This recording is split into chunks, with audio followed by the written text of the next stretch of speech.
ప్రియమైన సహోదరి సహోదరుడా, ప్రభువైన యేసుక్రీస్తు వారి నామం పేరిట మీ అందరికీ శుభవందనాలు. మరి యొక్క శ్రేష్టమైన దినం మనకు అనుగ్రహించిన దేవునికి మహిమ కలుగునుగా. యువదీ కాలము పరిశుద్ధ గ్రంథంలో నుంచి రోమీలకు రాసిన పత్రిక 3వ అధ్యాయము 23వ వచనాన్ని ధ్యానాంశముగా తీసుకుందాం. ఏ భేదమును లేదు, అందరూ పాపము చేసి దేవుడు అనుగ్రహించు మహిమను పొందలేకపోవచ్చున్నారు. ప్రియ సహోదరి సహోదరుడా, దేవుని యొద్ద మహిమ ఉంది. ఆ మహిమను మనము పొందాలి. ఆ మహిమను మనం పొందుట కొరకు మనలో ఉన్నటువంటి పాపము పవిత్రపరచబడాలి. అందరూ పాపము చేసి దేవుడు అనుగ్రహించి మహిమను పొందలేకపోవచ్చున్నారు. దేవునికి తన మహిమను ఇవ్వటం చాలా ఇష్టం.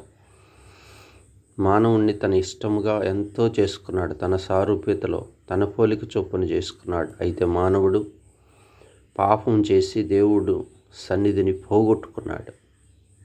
ప్రియ సహోదరి సహోదరుడా, పరిశుద్ధ గ్రంథంలో మరి పాపపు కుష్టు ఎంతో భారమైనది.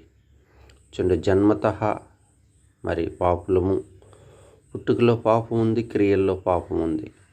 మరి పాపము పోవటానికి మన పితరుల కాలంలో పరిశుద్ధ గ్రంథంలో కనుక చూస్తే 2 రాజుల గ్రంథం 5వ అధ్యాయంలో ఒక వ్యక్తిని మనం గమనిస్తే, నయమాను అనేటువంటి సిరియా సైన్యాధికారి ఉన్నాడు.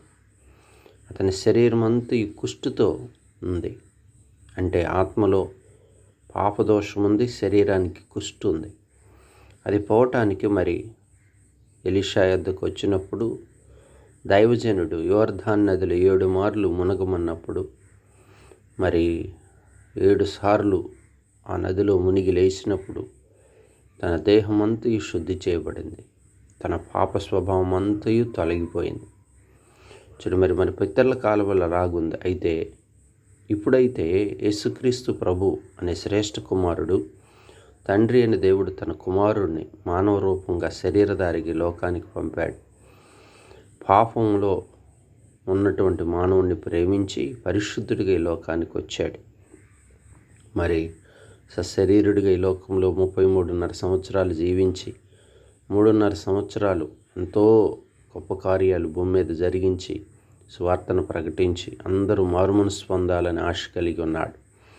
తప్పిపోయిన గొర్రెలు తన యొద్దకు రావాలని ఆశపడ్డాడు. మరి అలాంటి ఆత్మీయ అనుభవం కలిగిన కుమారుడిగా, శ్రేష్ఠ కుమారుడిగా లోకానికి వచ్చాడు. ఆయన దగ్గర మహిమ ఉన్నది. ఆ కుమారుని యొద్ద ఆ యేసుక్రీస్తు మరణించి 3వ దినాన పునరుద్ధానుడై తిరిగి లేచాడు. దైవ కుమారుడిగా క్రీస్తుగా మనకున్నాడు. ఉచితముగా రక్షణనిస్తాడు, నీతిమంతులుగా తీర్చుతాడు. అయితే మన పాప స్వభావాన్ని ఒప్పుకొని పశ్చాత్తాపడితే చాలు. అయితే ప్రియ సహోదరి సహోదరుడి ఉదయకాలం ఏంటంటే, నీవును నీ ఇంటి వారిలో ఇంకా ఎవరికైనా పాపం ఉందా, అపవిత్రత ఉందా, ఇంకా వారు రక్షణ లేకుండా ఉంటున్నారా? నీ బంధువర్గంలో, నీ స్నేహితుల్లో, నీ రక్త సంబంధికుల్లో, నీ తోబుట్టువుల్లో, నీ ప్రాంతవాసులు, మరి ఇంకను అనేకులు నీకు పరిచయస్తులు పాపంలోనే ఉంటున్నారా? వారు పవిత్రపరచబడాలి. మరి యేసుక్రీస్తును అంగీకరించాలి. అందుకు 2 పనులు మనం చేయాలి. ఒకటి, వారికి సువార్త చెప్పాలి. రెండవది, వారి కొరకై ప్రార్థన చేసేవారు ఉండాలి. వారందరూ రక్షణ పొందటం దేవునికి ఇష్టం. అన్ని జనులు రక్షణార్థమై మరి ప్రార్థన చేసేవారంగా మనం ఉండాలి. ఎందుకంటే అందరూ పాపం చేసి ఉన్నారు. స్త్రీ అని, పురుషుడని, యవనస్తుడని భేదం లేదు. ఆ ప్రాంతవాసి అని భేదం లేదు. అందరూ పాపం చేసే ఉన్నారు. పాప స్వభావాన్ని పోగొట్టుకొని దేవుని మహిమను పొందాలి మనం. అందుకే ఉదయకాలం ప్రభు మనతో మాట్లాడుచున్నాడు. అందుకొరకై మనం ఆత్మీయంగా ప్రార్థన చేసేవారముగాను, స్వార్థ చెప్పేవారము. ఇంటి వారిలో ఇంకెవరికైనా రక్షణ లేదా, వారి నిమిత్తమైన ప్రయాస కలిగి ప్రార్థించు.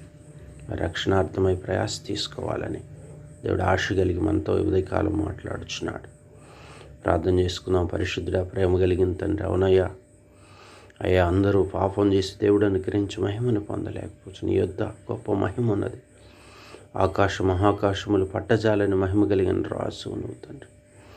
మా పితరుల కాలంలో నయమాను నయులు అయ్యా తండ్రి యోర్దాను నదిలో మునిగి ప్రభా 7 మారులు మునిగి తన పాపపు కుష్టును పోగొట్టుకున్నాడు.